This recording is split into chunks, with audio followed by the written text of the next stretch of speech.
My dear student, welcome to our Gyan Jyoti online classes. So today we will discuss about one of the most important chapter from our civic department, and the chapter name is the Union Executive. Okay. So as we have already know about the different organ or different institution of government, okay, that the legislative, then executive and judicial. Okay, so today we will discuss about the executive department of India.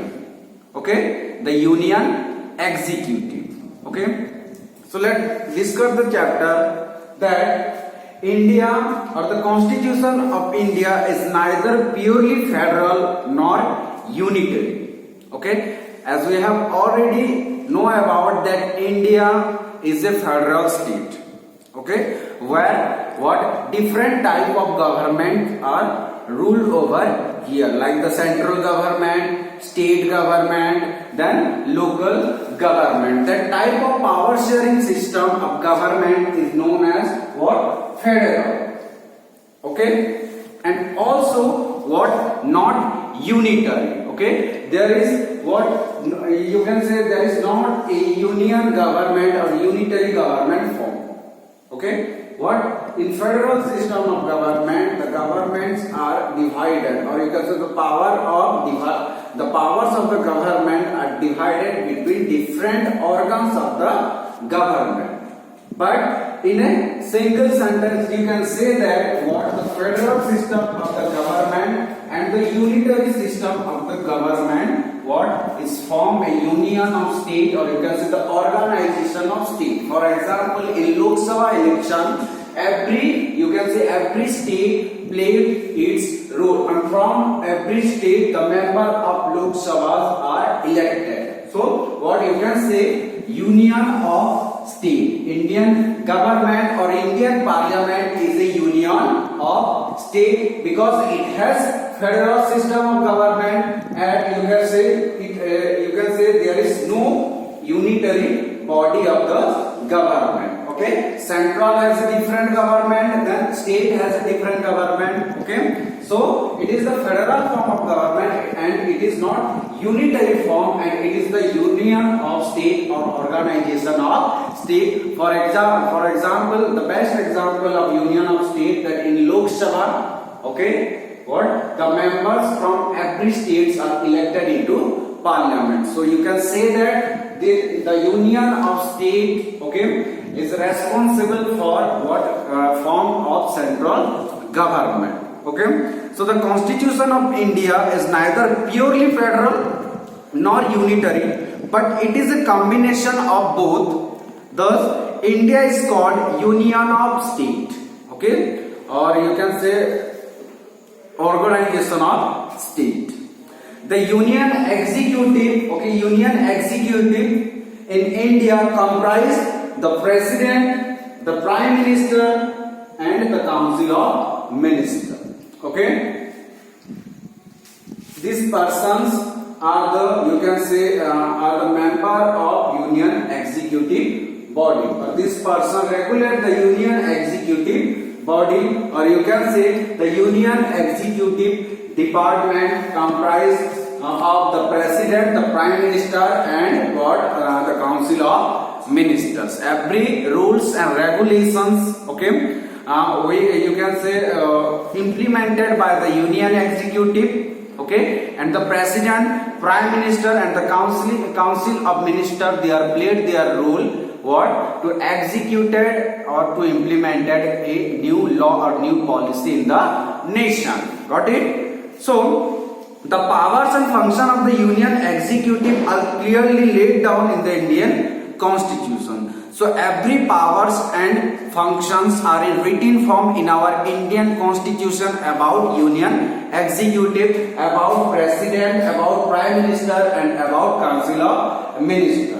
So in this chapter we will clearly or briefly learn about the powers and functions of President, then the powers and functions of Prime Minister, and about the Council of Ministers. Or overall, you can say that we will discuss about every powers and function from qualification to what every powers and functions of Union Executive. Okay, so let's start from the President of India. That the Indian President is the nominal head of the state. Okay, nominal head of the state. Okay, President is to be elected by in an electoral college consisting of elected members of both the houses of the parliament. So the Lok Sabha and Rajya Sabha, what you can say, take part in the president election of India, and they are nominated, the members of Lok Sabha and Rajya Sabha, what nominated, you can say, President of India. The Lok Sabha and the Rajya Sabha and the elected members of the Legislative Assembly of the states. The election of the President is thus indirect, as it is done by representatives elected by the people rather than the people themselves. So you can say the President election is an indirect procedure where what the representatives who were elected by the people, okay, they has the right to cast their vote and nominated or elected the President of India. Okay, the people or the common citizens are not directly involved in this procedure. That's why this is called as indirect procedure. Okay, then Honorable Sri Ramnath Kovind took charge as the 14th President of India on 25th July 2007. Who? Honorable Ramnath Kovind.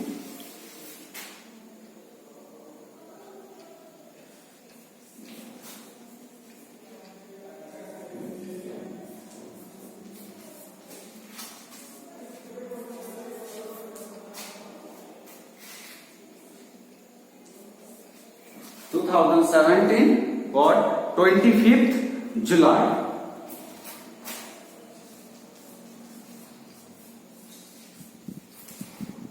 Okay, nominated as the 14th President of India. Then qualification of President of India, that any nominee for the post of the President must be a citizen of India and above 35 years of age. The incumbent, you can say, should not be a member of Parliament or holding any office of profit. Okay, so this is the general qualification of President of India, or you can say the Prime Minister of India also. Okay, then powers of the President. Let's discuss about the powers of the Indian President. First, the executive power.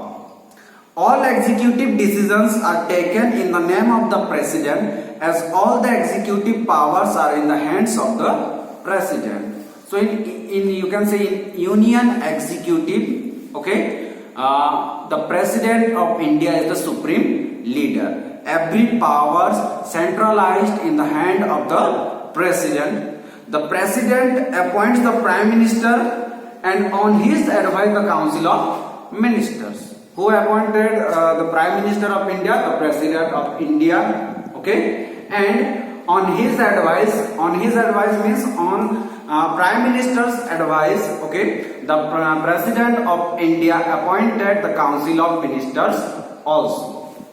So it is the duty of Prime Minister to inform the President about all important decisions. The President also appoints the Attorney General of India, Comptroller and Auditor General of India, judges of the Supreme Court and High Courts, Governor, Ambassadors, etc. These are the, you can say, important administrative posts of Indian government, like ambassador means who work inspire agency of India in abroad in different nations, and governors of different cities. Okay, these post or these persons are, you can say, appointed by President of India. Okay, and Prime Minister, then President and Council of Ministers, they take decision. They, you can say, they take decision between them, okay, and what appointed the different administrative officers in different field. The military powers of President of India. The President is also the supreme commander of defense forces of the Indian Union. The President has the power to declare war and peace. It is very simple that the President is also the supreme commander of defense forces of the Indian Union. The President has the power to declare war and peace. Then diplomatic powers. The President appoints ambassadors and also receives papers from foreign envoys. Okay, the President also receives papers or documents from foreign related to foreign affairs. All treaties and international agreements are signed in the name of the President. So every treaty or you can say agreement signed in the name of the President. This is the diplomatic power of the President of India. Then about judicial power. The President has the power to grant pardon or reduce the punishment that a person receives in case of a court martial or death sentence. If a person what you can say punished by any court into what death punishment or life imprisonment, okay, then it has the power of the President of India to reduce the you can say to grant pardon or reduce the punishment of that person. Then no criminal case can be started against the President while in office. Then emergency power during emergency, during war or any pandemic situations, okay. And the President of India has separate power that emergency is a sudden exigency demanding immediate action. At such time, the head of the state assumes special powers. President can declare emergency in following 3 cases. Okay, let's discuss about the cases in which cases President has the power to declare what emergency or take quick decision. So in case of war or external aggression, when there is a threat to the security of the nation, this type of emergency must be approved by the Parliament within 1 month and is effective for 6 months at a time. So during war, during you can say external aggression, the President has the power to what declare emergency situation in a nation. Then constitutional emergency arises when the law and order machinery of the state break down. Then state legislative assembly is dissolved and center rule is in effect. So in case of state emergency, okay, if what the law machinery you can say body is declined or you can say break down, then the President has the power to take the charge of a state also. Okay, then financial emergency is implemented when financial credibility of India is threatened. At such time, the President is allowed to reduce the salaries and allowances of all public servants, including the Supreme Court judges also.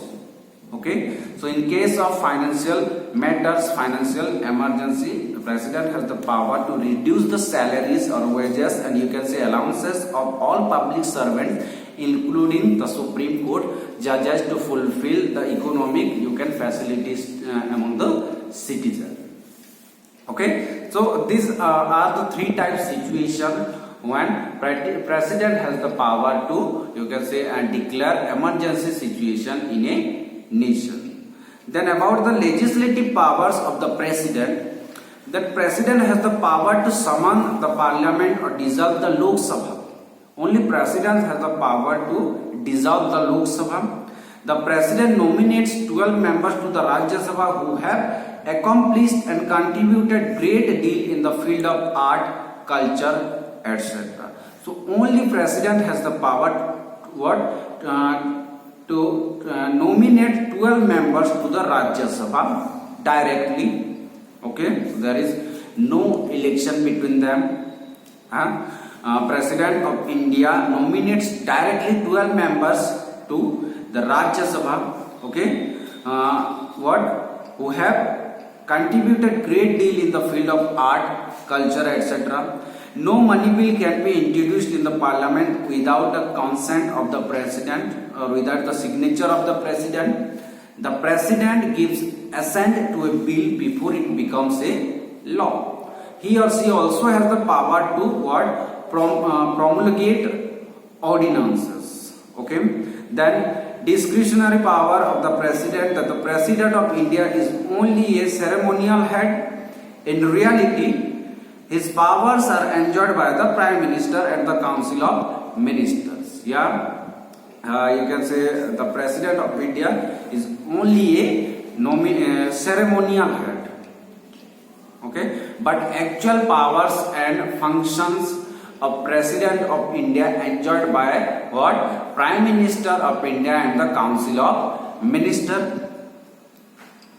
It is the duty of the Prime Minister to keep the President informed of all vital decisions.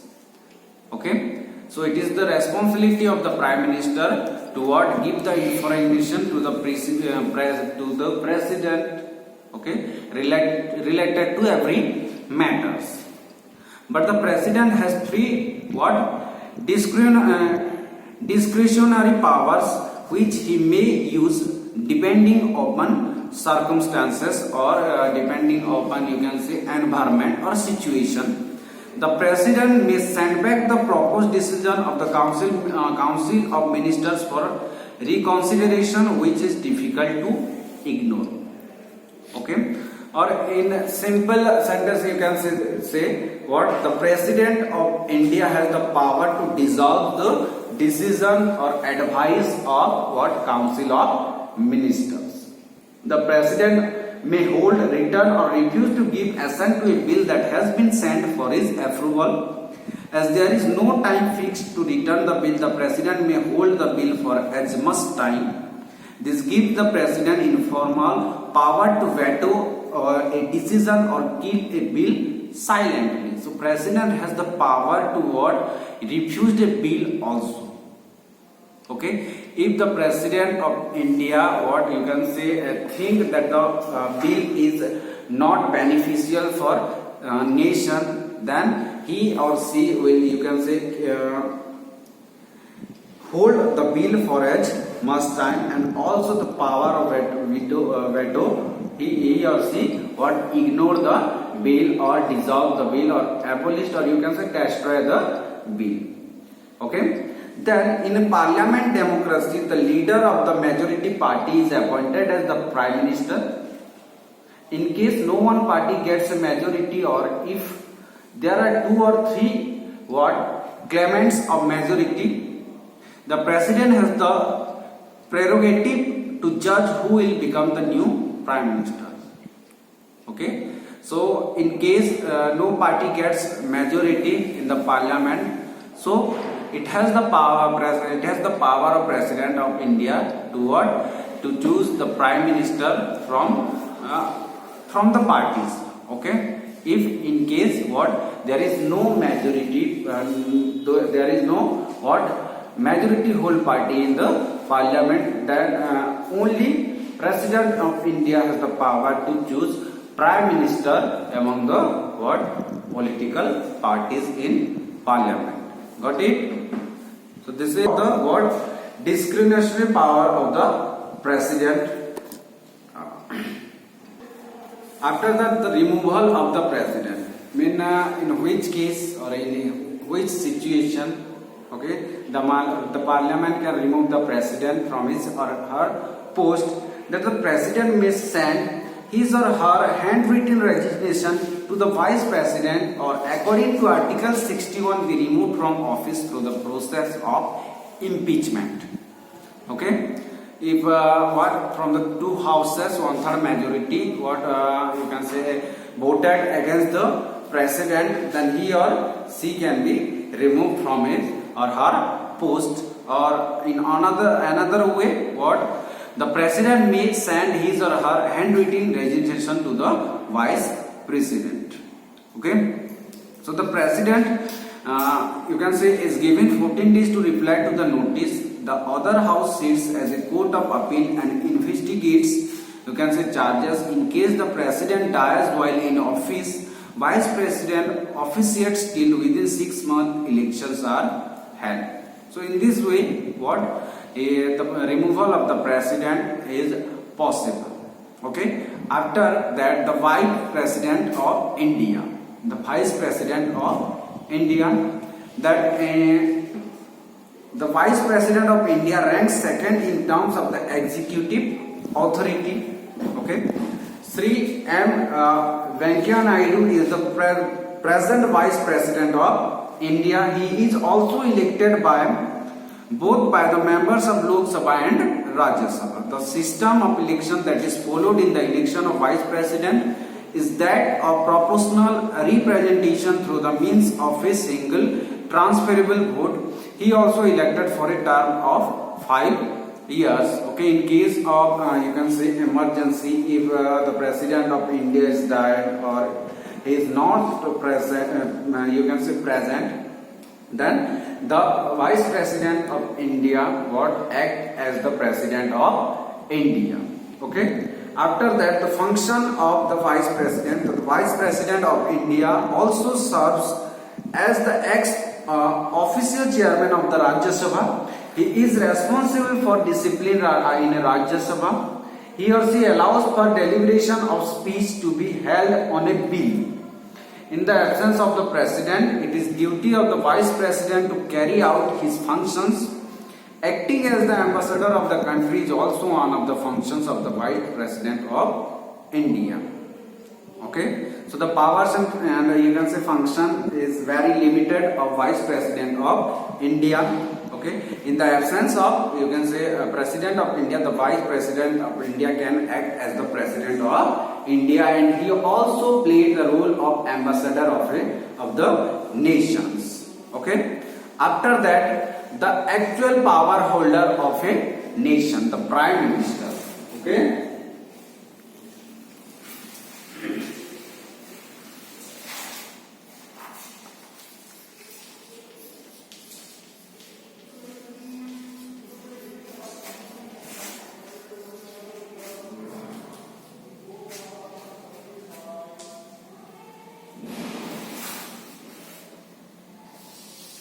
So the actual executive powers are enjoyed by the Prime Minister of India as well as the Council of Ministers, and he is you can say the actual power holder of executive department. The real executive authority in India lies with the Prime Minister, real executive head. Okay, you can write.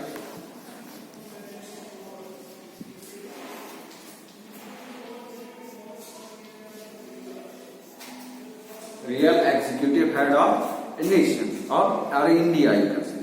He is the head of the government. In India, Prime Minister is like a pivot on which the entire constitutional machinery runs. Article 74 of the Constitution provides for a Council of Ministers with the Prime Minister as its head to head and advise the President. Okay, so in Indian government, the Prime Minister has the supreme power, and he is the you can say top body of the government, and the Council of Ministers also you can say appointed by the President of India to work under Prime Minister, and Prime Ministers and the you can say the Council of Ministers, they are also advise the President in his work. The President of India appoints the Prime Minister, and on his advice the Council of Ministers. The leader of the majority party in the Lok Sabha is appointed as the Prime Minister. Remember this thing, the leader of the majority party in the Lok Sabha. Okay, the leader of the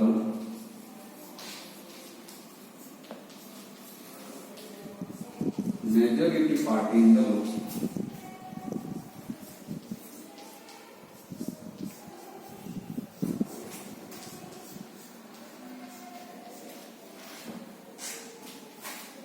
Appointed as the Prime Minister of India.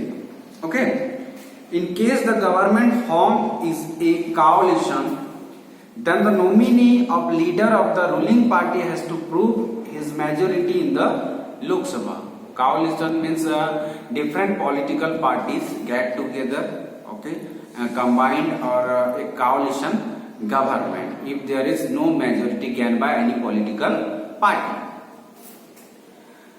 When asked to do so by the president can use his discretionary powers if he feels any other candidate more deserving of the office of the prime minister. Okay, during the coalition government, what president you can say use his discretionary powers of the president, and he you can say choose a appropriate you can say prime minister for the India from the coalition party. Then powers of the prime minister. What are the powers of the prime minister? That the prime minister exercise vast authority, hence parliamentary government is often referred to as prime ministerial government. One more thing, now what Mr. Narendra you can say Damodar Das Modi is the Prime Minister of India in present situation, in present time. Then about the powers of the Prime Minister of India, that the Prime Minister exercises vast authority, hence parliamentary government is often referred to as Prime Minister government. The Prime Minister forms a vital link between the cabinet and the president. It is on the advice of the Prime Minister that the President summons and prorogues the Parliament, dissolves the Lok Sabha and removes high officials. Okay, so you can say the Prime Minister is the actual power holder, and you can say under the discussion with Prime Ministers, the President take the every decisions. Okay, because Prime Minister has you can say has the real authority or real powers. So the Prime Minister also appoints the entire Council of Ministers and allocates them a portfolio or different departments. Okay, like you can say the financial department or defense department. Okay, it is under the supervision of Prime Minister. The Council of Ministers are appointed by the President. Then the Prime Minister is ex officio chairman of the Council of Ministers and presides over their meetings. He or she coordinates the work of various departments. Prime Minister can appoint a new minister or remove one or more minister from the Council. Okay, it is often termed as cabinet resolve. It does not mean that Prime Minister is the master of the cabinet. He is in fact primus inter pares, first among equals. He is the highest ranked minister and is responsible towards his cabinet as much as cabinet towards him. So the minister represents India on all important international forums and conferences. Okay, so you can say the Prime Minister has the supreme authority. Okay, he is the chief leader of the government body, and under the supervision of you can say Prime Minister, the cabinet minister or you can say the Council of Ministers are appointed by the President of India. Okay, every powers and functions under a legal procedure these are handled by Prime Minister and the Council of Ministers. Okay, the Prime Minister is always responsible for Cabinet Minister, as well as the Cabinet Minister always answerable to the Prime Minister, as well as you can say the President of India. Okay, then you can say what is the role of Council of Ministers? Okay, the Council of Ministers forms an important organ of the Indian Union Executive. It is the third you can say third large body of Union Executive, the Council of Ministers. The Council of Ministers is appointed by the President on advice of the Prime Ministers. While appointing the Council of Ministers, he or she has to keep in mind that all major communities and geographical regions of the country find a representation in the Council. It is the Prime Minister's duty of the Council of Ministers to advise the President in exercise of his functions. The Council is collectively liable to the Lok Sabha. The Council of Ministers comprises ministers who are members of Cabinet Minister of State, Independent Charge and Deputy Minister. So the Council of Ministers, you can say the third large body of Union executive. The Council of Ministers, you can say appointed by the President of India, okay, with the discussion of Prime Minister. The President of India appointed the members of Council of Minister, and the Council of Minister and the Prime Minister, they are, you can say, advise the President of India on his work, and also the Prime Minister and the Council of you can say Minister, they are answerable to Parliament, both the Lok Sabha and Rajya Sabha in every matters, okay. Or you can say in Prime Minister work, okay, the Council of Minister, they are the member of Council of Minister, they are, you can say, they are the helpful hand to the Prime Minister in administrative department, in administrative system.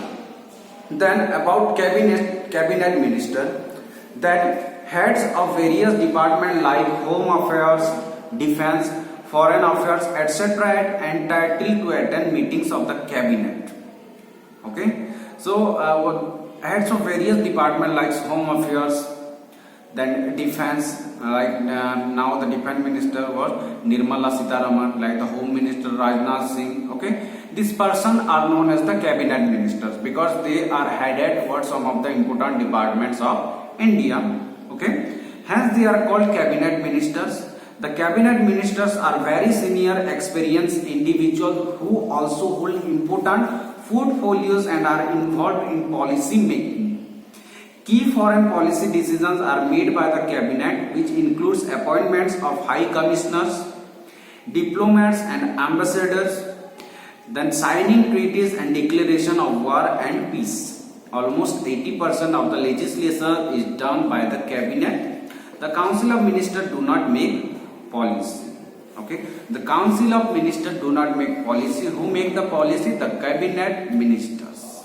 Okay, the 80% of, you can say, legislative work or to form what is the main function of legislative department? To form law. Okay, so 80% of legislative work is done by what? Cabinet ministers, and many important, you can say, departments like Home Affairs, Defence, the Financial Department, okay, these departments are headed by the minister and they are called as the cabinet minister of India, okay. So these are the, you can say, the President of India, then the Prime Minister of India, the Council of India, okay. These are the three important body of Union executive. This is all about the chapter, okay. I hope you got the point, got the topics about the powers and function of President, about the powers and function of Vice President, Prime Minister and Council of Minister, okay. Thank you. Have a nice day.